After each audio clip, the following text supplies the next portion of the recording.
الوافل في البيت موضوع تاني خالص، صحي اكتر وكمان اوفر. تعالوا بينا نبدأ تجربة عملية نشوف فيها هل فعلا صناعة الوافل الكهربائية دي بتعمل وافل زي اللي بنشتريه جاهز ولا لأ.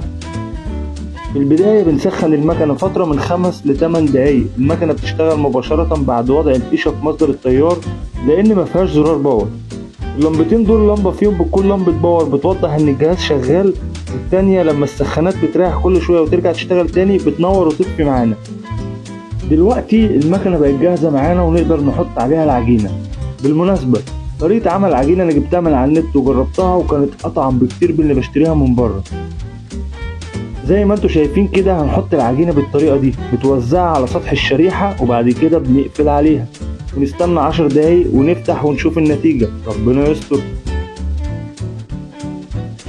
تقدري تفتحي عليها كل شوية كده تطمني على العجينة بتاعتك وما تكونيش قلقانة، مفيش حاجة هتبوظ ان شاء الله.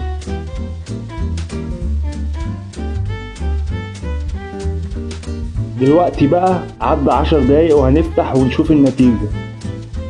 واو، شكلها جميل جدا زي اللي بنشتريها من بره بالظبط. ثانية واحدة كده اهو، وكمان ملمسها بيقول انها مقرمشة. يلا بقى جهزي طبقك والشوكولاتة السايحة وغرقيها شوكولاتة. واو، اعمليها سندوتش واقسميها والهنا والشفا.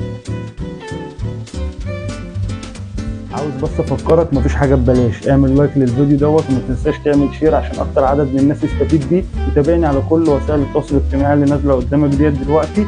وما تنساش تدعمني بكومنت ان شاء الله لو دعوه حلوه عشان خاطر اقدر اكمل معاك الفيديوهات بتاعتي.